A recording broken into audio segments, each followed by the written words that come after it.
आज यह वीडियो आप सेव करके रख लीजिए, क्योंकि जो आंकड़े आपके सामने हम प्रस्तुत करने जा रहे हैं मोदी मीडिया में यानी मेन स्ट्रीम मीडिया में सर्वे जो होते हैं उसके माध्यम के आपके सामने परोसे जाएंगे।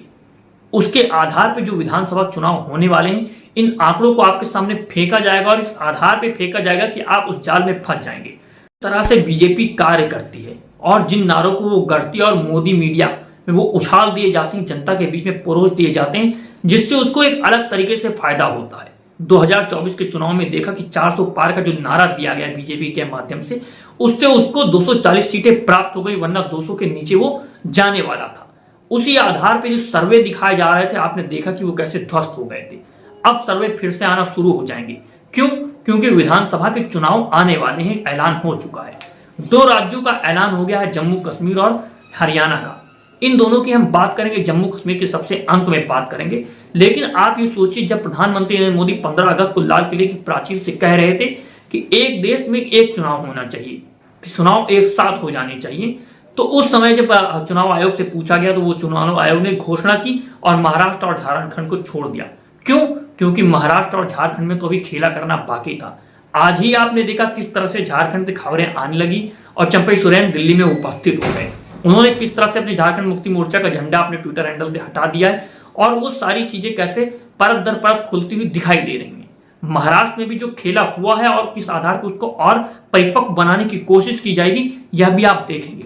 लेकिन आज हम आंकड़ों की बात करेंगे। यह वीडियो आप सेव करके रख लीजिए। हम फिर से कह रहे हैं यही आंकड़े आपको सर्वे में दिखाई देंगे। अब बीजेपी हारेगी ही नहीं। किसी भी विधानसभा में सर्वे के माध्यम से तो बीजेपी को हारता दिखाया नहीं जा सकता।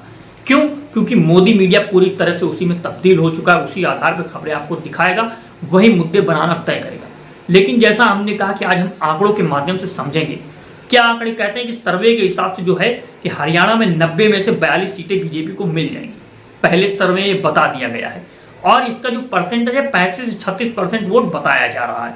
लेकिन मीडिया दिखा क्या रहा है? अब जो तीसरा सर्वे आएगा अंत तक आप देखेंगे, ये जो अभी बताई गई 42 सीटें, इनको अगर 45 से बढ़ा करके 50 ना कर दिया जाए, उस सीमा पर ला करके ना रोक दिया जाए तो आप हमसे कहिएगा। दूसरी तरफ दिखाया क्या जा रहा है? 2019 में 10 में से 10 सीटें 2000 बीजेपी जीती थी, लेकिन कितनी सीटें मिली थी? सिर्फ 42 सीटों पर आकर के सिमट गई थी।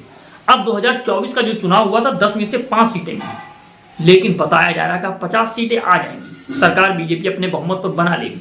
तो किस तरह से हरियाणा में जो माइंडसेट किया जा रहा है वोटरों का, किस तरह से मोदी मीडिया में सारी चीजें चलाई जाएंगी, आप यह नोट कर लीजिए। दूसरी तरफ जब महाराष्ट्र की हम बात करेंगे 288 सीटें आती हैं, जिसमें पहले सर्वे में ही दिखा दिया गया कि 105 सीटें बीजेपी जीत रही है।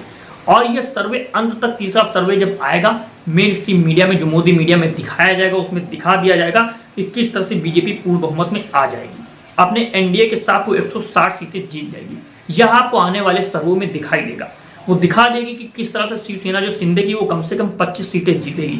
वो दिखा देंगे कि जो एनसीपी अजीत पवार की वो कम से कम 12 सीटें जीतने वाली है। लेकिन अगर आंकड़ों को आप पलट करके देखेंगे तो वो एकदम विपरीत।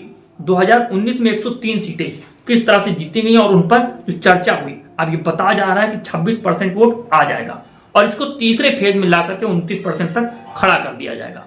आपके सामने ये मनोवृत्ति बनाई जाएगी किस तरह से बीजेपी हर राज्य को जीत रही है। अब हमने बात कर लिया हरियाणा और महाराष्ट्र की, हम बात करेंगे झारखंड की। झारखंड में 81 सीटें बताई जा रही हैं। 81 सीटों में से दिखाया जा रहा है कि बीजेपी 43 सीटें आराम से जीत जाएगी और वोट परसेंट की बात करेंगे 41% वोट मिल जाएगा।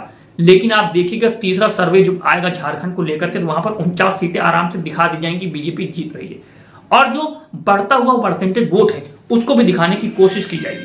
लेकिन आंकड़ों को आप देखेंगे तो 2011 में 19 में 11 सीटें जीती थी और उसमें से 8 सीटें अब जो ऐसी हैं जो इस मनोस्थिति को बदल देंगी। यहां पर सारी चीजें आंकड़ों के माध्यम से आप देखेंगे, अपनी नजरें खोल के देखेंगे तो एकदम अलग परिस्थिति है। लेकिन जब बीजेपी और मोदी मीडिया सर्वे दिखा रहा है वो एक अलग मनोवृत्ति को पैदा करने की कोशिश कर रहा है। अब मोदी मीडिया में देखना शुरू करेंगे कि कैसे राज्यों में बताया जाएगा, राज्यों की जनता को बताया जाए कि जो डबल इंजन की सरकार है वही सही कार्य कर सकती है, देश को, राज्यों को बड़ी ऊंचाई तक लेकर के जाएगी। दूसरी तरफ मोदी के चेहरे पर राजनीति करी जाएगी। लेकिन अभी मामला शांत है मीडिया में, अभी मामला शांत है, लेकिन बीजेपी के कमरों में, दफ्तरों में कार्य चल रहा है। किस तरह से लोगों को तोड़ने की कोशिश की जा रही है, ये भी निरंतर चीजें बन रही हैं। शांत किस लिए? क्योंकि अभी कलकत्ता में जो हादसा हुआ है, जो दुर्घटना हुई है महिला के साथ, उस पर बीजेपी शांत है कि अभी नहीं बोलना उचित है।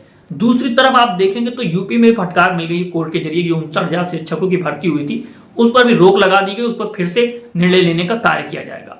इन सब मुद्दों के साथ जो अंदर गठजोड़ बन रहा है वो बहुत भयावह है। और जब बात होती मोदी मीडिया की, चुनाव में सिर्फ मोदी मीडिया ही एक आक्षेप नहीं लगाता है, मीडिया ही उसको बड़ा नहीं करता है, चुनाव आयोग के ऊपर भी सवाल उठते हैं। चुनाव आयोग के ऊपर कैसे कैसे सवाल उठे 2024 में, यह आपने देखा। जो चुनाव हुआ लोकसभा का, उसके माध्यम से जो आंकड़े आए हैं वह हम आपके सामने प्रस्तुत करते हैं। आप देखिए कि चुनाव आयोग की क्या भूमिका और किस आधार पर अपना भूमिका तय करेगा। चुनाव आयोग की भूमिका पर सवाल इसलिए भी उत्पन्न हो रहे हैं क्योंकि 4.72% वोट बढ़ गए। जितने वोट पड़े थे गिनती के बाद अब ये सारी चीजें सामने आई हैं, आंकड़े 4.72 यानी 4.5 करोड़ से ज्यादा वोट बढ़ गए। आखिर ये वोट 15 राज्यों में जो 79 सीटों पर बढ़े हैं, तो ये जो 79 सीटें हैं किस तरह से डामाडोल है और इन पर किस तरह से जीत हासिल कराई गई बीजेपी पार्टी को। प्रधानमंत्री नरेंद्र मोदी की सत्ता को बनाने के लिए चुनाव आयोग कहां तक झुक गया और किस प्रकार के उस पर सवाल उत्पन्न हुए, यह भी एक सोचने का विषय है। बात कर रहे हैं चुनाव आयोग में किस तरह से वोट परसेंट बढ़ा करके दिखाया गया, वोटों की संख्या किस तरह से बढ़ाई गई। जो 2024 के लोकसभा चुनाव में हो सकता था तो विधानसभा के चुनाव में क्यों नहीं हो सकता। अब हम बात कर लेंगे हरियाणा और महाराष्ट्र में चुनाव आयोग के द्वारा जो वोट बढ़ाए गए, जो वोट परसेंटेज बढ़ाया गया, उसका आंकड़ा आखिर क्या कहता है। आप इस आंकड़े को देखेंगे तो आपकी आंखें खुली की खुली रह जाएंगी। हरियाणा में रिपोर्ट के अनुसार 6.6% वोट बढ़ा, जिसमें 1,12,91,000 वोट आता है। अब हरियाणा में आती हैं 10 सीटें। अगर इन 10 सीटों में आप इनको बांट देंगे इस वोट को, तो 1.29 लाख वोट हर सीट पर बढ़ गया। आखिर किन किन सीटों पर आप देखेंगे बीजेपी जीती, जिन 5 सीटों पर कितने वोटों से जीती है। कई सारी सीटें हैं जो 1,50,000 से कम में जीती। तो ये जीत कहां पर गए और ये वोट किस आधार पर बढ़कर के सामने प्रस्तुत हुए, किसकी जीत में आकर के बड़ा कर दिया या किसको हारते हारते जिता दिया, ये सवाल बहुत महत्वपूर्ण होता है। दूसरी तरफ आप महाराष्ट्र की बात करेंगे तो उसके आंकड़े को भी आप देख लीजिए। महाराष्ट्र में 8.89% वोट बढ़ गया। चुनाव में 8.89% का मतलब होता है 82,63,000 वोट बढ़ गया। अब इसको अगर 48 सीटों में बांट करके देखेंगे तो अब 1.5 लाख वोट बढ़ा हर सीट पर। आप अब रिपोर्ट के अनुसार देख लीजिए, एडीआर की रिपोर्ट के अनुसार कि कहां कहां पर जो एनडीए की 11 सीटें जीती गई हैं, उनमें 50,000 से वो कम वोटों से कितनी सीटें जीती गई। आप देखिए कि हर सीट पर 1.5 लाख वोट बढ़ गया। तो कहां पर किस तरह से चुनाव आयोग के द्वारा आक्षेप लगाए जा रहे हैं, कौन कितना बड़ा बना दिया कि किसकी सत्ता को स्थापित करने के लिए सारी चीजों को पीछे छोड़ दिया गया, ये आप देखिए। और किस तरह से अब जो सर्वे आए हैं, अब आने वाले चुनाव में जो विधानसभा के चुनाव में सर्वे आएंगे, आप ये वीडियो उठा करके अभी भी रख लीजिए। इन आंकड़ों को आप अभी भी समझ लीजिए। अगर यही आंकड़े नहीं आएंगे तो हम इस बात पे अपनी पूरी वीडियो बना करके रखे हुए हैं। और ये जो बीजेपी और मोदी मीडिया जो है, इसकी जो मनोवृत्ति है उसको हम समझते हैं उसी आधार पे आंकड़े के हिसाब से जो आपके सामने प्रस्तुत किया गया है। क्योंकि अब मोदी मीडिया में तो मोदी को हराया नहीं जा सकता, क्योंकि जब आप उन्हीं की सरपरस्ती में, आप उन्हीं का गुणगान कर रहे हैं, उन्हीं के चेहरे की राजनीति करना चाहते हैं, लोगों के सामने उन्हीं को प्रस्तुत करना चाहते हैं, तो आप कैसे हरा सकते हैं। यह चुनाव आयोग जिस तरह से कार्य किया और किस तरह से मोदी मीडिया ने कार्य किया 2024 के लोकसभा चुनाव में, जिस तरह से 400 पार के नारे को इतना बड़ा बना दिया कि मोदी के आगे कोई है ही नहीं, उसके बाद भी सिर्फ 240 सीटें आई। अब जब जनता खड़ी हो पाएगी, नहीं खड़ी हो पाएगी 2024 के जो चुनाव होने वाले हैं विधानसभा के, क्योंकि देखा जा रहा है 2024 के जो लोकसभा के चुनाव हुए उसमें जनता खड़ी हो गई थी, उसने सीमित मताधिकार दे दिया और सीमित कर दिया उन सीटों को। अब इन सारी चीजों को आप कैसे देखें? आप चाहते हैं कि मोदी मीडिया की पोल खोलते हुए, उन सर्वों की पोल खोलते हुए हम आपके सामने इस तरह के वीडियो फैक्ट के साथ प्रस्तुत करते रहे, तो वीडियो को शेयर कीजिए। जितना ज्यादा आप वीडियो को शेयर करते हैं हमें ताकत मिलती है सच बोलने की। आप देख रहे हैं दो बोल न्यूज, मैं आमिर खान आजाद। जय हिंद, जय भारत।